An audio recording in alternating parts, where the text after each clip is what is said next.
मुझे office trip पर ही जाना है। इतना कहकर नीरज अपने कमरे में चला जाता है और अगली सुबह शारदा काजल से बात कर रही होती है। बहू, नीरज बाहर जा रहा है, उसके लिए अच्छा नाश्ता बना देना। जी माँ जी। फिर काजल किचन में खाना बनाने लगती है। वहीं दूसरी तरफ नीरज फोन पर, मेरी सारी पैकिंग हो गई है। सुनो, घर का कैश, ATM, क्रेडिट कार्ड और जो गहने तुमने अपनी बीवी को दिए हैं वो सब अपने साथ रख लेना। क्यों? क्योंकि मैं नहीं चाहती कि शादी के बाद मेरे पति की कोई चीज मेरी सौतन के पास रहे। तुम मुझसे कितना प्यार करती हो? तुम कब तक आ रहे हो? 1 घंटे में हमारी ट्रेन है। मैं थोड़ी देर में निकल रहा हूँ। उसी समय काजल दरवाजे के पास आ जाती है और नीरज की बातें सुन लेती है। वैसे हम भाग कहाँ रहे हैं? तुम बस स्टेशन आ जाओ, मैंने भागने की तैयारी कर ली है। तो ये सच में मेरी पढ़ी लिखी मॉडर्न सौतन के साथ भागने वाले हैं? मैं इन्हें भागने नहीं दूंगी। इतना सोचकर काजल बाहर से कमरे का दरवाजा बंद कर देती है। तभी नीरज जोर जोर से दरवाजा पीटने लगता है। अरे दरवाजा खोलो, ऑफिस ट्रिप है, मैं लेट हो जाऊंगा, दरवाजा खोलो। तभी शोर सुनकर शारदा कमरे के पास आती है। अरे ये दरवाजा किसने बंद किया? माँ जी, ये मेरी पढ़ी लिखी मॉडर्न सौतन के साथ भागकर शादी करने वाले हैं। मैंने अभी इन्हें फोन पर बातें करते सुना है। अरे मैं नहीं भागूंगा, दरवाजा खोल दो। मैंने सब अच्छे से सुना है।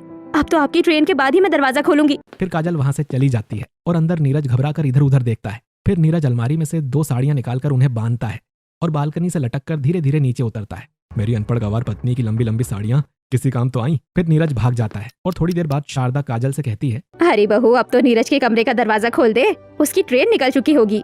काजल दरवाजा खोलती है पर अंदर कमरे में नीरज कहीं भी नहीं होता। देखा आप लोगों ने, भाग गए ना, पर मैं इन्हें मेरी पढ़ी लिखी मॉडर्न सौतन के साथ भागने नहीं दूंगी। काजल दौड़ते हुए घर से निकलती है। उसके पीछे पीछे शारदा और रामलाल भी आवाज लगाते हुए दौड़ने लगते हैं। अरे बहू रुक जा, हम भी आ रहे हैं। उधर स्टेशन पर कृतिका ट्रेन के दरवाजे पर खड़ी होकर, ये नीरज आ क्यों नहीं रहा? 2 मिनट में ट्रेन चलने वाली है। तभी दूर से नीरज दौड़ते हुए आता है और उसी वक्त ट्रेन चलना शुरू हो जाती है। फिर कृतिका अपना हाथ बढ़ाकर, नीरज जल्दी करो, ट्रेन में चढ़ो। कृतिका मैं आ रहा हूँ। तभी काजल और शारदा भी स्टेशन पर पहुँच जाते हैं। रुक जाइए, मुझे छोड़कर मत जाइए। पापा रुक जाइए। पापा मत जाइए। बेटा ये क्या कर रहा है तू? नीरज कृतिका का हाथ पकड़कर चलती ट्रेन में चढ़ जाता है। आप लोग चिंता मत करिए, कुछ दिनों बाद मैं आप लोगों को अपने पास बुला लूंगा। काजल प्लेटफॉर्म पर घुटनों के बल बैठ जाती है। मुझे छोड़कर मत जाइए। खुद को संभाल बहू, चल घर चलते हैं, यहाँ रोने से कुछ नहीं होगा।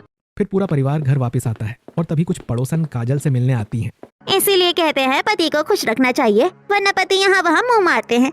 चुप करिए, काजल दीदी पहले से दुखी है। काजल दीदी खुद को संभालिए, आपके बच्चे हैं। ऐसे ही दिन बीतता है और अगले दिन नीरज कृतिका के साथ होटल रूम में बातें कर रहा होता है। तुम्हारे साथ बहुत अच्छा लग रहा है। अरे तुम्हें तो आज नई ज्वाइनिंग के लिए ऑफिस जाना है ना? फिर नीरज होटल से निकलकर नए शहर के ऑफिस में इंटरव्यू देने के लिए पहुंचता है। अरे तुम वही हो ना जो पढ़ी लिखी मॉडर्न औरत के साथ भाग गए? सर आप ये क्या कह रहे हैं? ये न्यूज़पेपर देखो, इसमें साफ लिखा है, अनपढ़ गवार बहू के पति को लेकर भागी पढ़ी लिखी मॉडर्न सौतन। ये देखो। ऐसे ही नीरज को नौकरी नहीं मिलती है और नीरज वापस होटल आ जाता है। वहीं दूसरी तरफ शारदा हाथ में न्यूज़पेपर लेकर, देखो इसमें क्या छपा है, अनपढ़ गवार बहू का पति पढ़ी लिखी मॉडर्न औरत के साथ भाग गया। अरे ये तो न्यूज़पेपर तक आ गया, अब पूरे शहर को पता चल गया है, हमारी बहुत बदनामी होगी। ऐसे ही कुछ दिन बाद स्कूल में सूरज और पिंकी क्लास में बैठे हैं। सूरज और पिंकी, तुम लोगों की स्कूल की फीस अभी तक जमा नहीं हुई है। अगर जल्दी फीस नहीं आई ना तो स्कूल से तुम्हारा नाम काट दिया जाएगा। जिसके बाद सूरज और पिंकी घर आते हैं। मम्मी स्कूल फीस भर दो, नहीं तो स्कूल से नाम काट देंगे। बच्चों की फीस तो भरनी ही पड़ेगी।